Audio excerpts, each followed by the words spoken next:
तुकोबाराय म्हणतात अनंत ब्रह्मांड ज्याच्या उदरामध्ये आहेत आणि तो परमात्मा नंदाच्या घरी बालकाच्या रूपामध्ये क्रीडा करतो.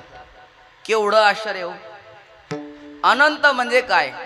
जिथे सर्व संख्या संपतात. एकावर शून्य 10, त्याच्यावर शून्य 100, 100वर शून्य, 1000वर शून्य, 10,000वर शून्य, 1 लाख, लाखावर शून्य, 10 लाख, त्याच्यावर शून्य, कोटी, 10 कोटी, अब्ज, 10 अब्ज, अर्बुद, वृंद, खर्व, निखर्व, शंख, पद्म, सागर, अंत्य, मध्य, एकावर 17 शून्य ठेवले की म्हणतात परार्ध. आणि सर्व संख्या संपतात.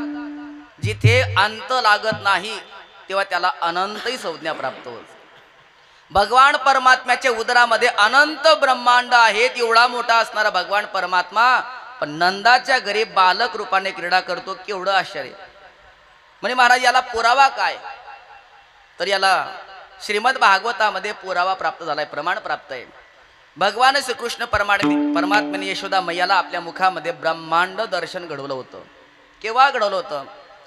भगवान परमात्म्याने विचार केला की या ब्रजभूमीमध्ये 3 गोष्टींना विशेष महत्व आहे. ब्रज रेणू, ब्रजधेनू और ब्रजवेणू. वेणू आपण वाजणार आहोत, धेनू आपण चरणार आहोत, परंतु रेणू म्हणजे माती खायची हीच वेळ आहे. म्हणून ब्रह्मांड घाटाळ भगवान परमात्मा खेळत असताना एक मातीचं ढेकळ घेताना तोंडामध्ये टाकलं. टाकत असताना पेंद्याचं लक्ष गेलं. पेंद्या म्हणतो कृष्णा खरंच सांग तू माती खाल्ली की नाही?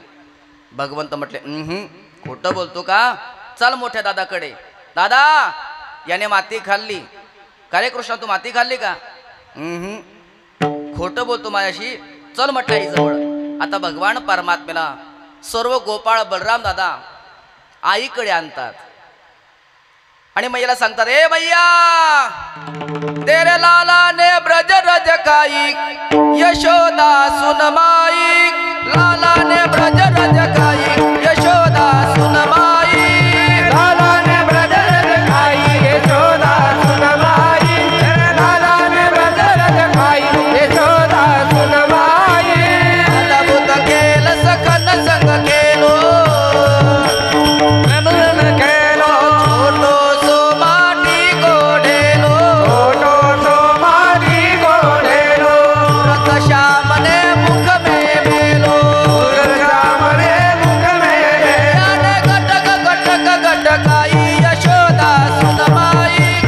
लाला ने ब्रज रज खाई यशोदा सुन माई. तेरे लाला ने ब्रज रज खाई यशोदा सुन माई. तेरे लाला ने ब्रज रज खाई यशोदा सुन माई.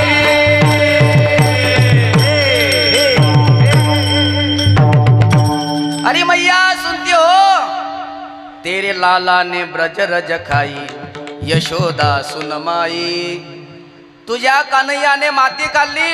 हे ऐकल्याबरोबर यशोदा मैयाचे हृदयाचे ठोके वाढले. अरे देवा आतापर्यंत हा लोणी खात होता, आपण याला काहीच बोललो नाही, तर आता हा माती खायला लागला.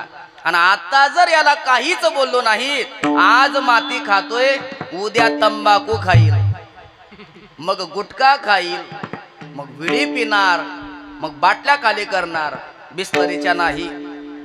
योग्य वेळेला आई वडिलांनी आपल्या मुलाकडे लक्ष दिलं गेलं पाहिजे. नाहीतर मुलं आई वडिलांचं दुर्लक्ष झालं की मुलं वाया जातात. माता शत्रू पिता वैरी येन बालो न पाठित.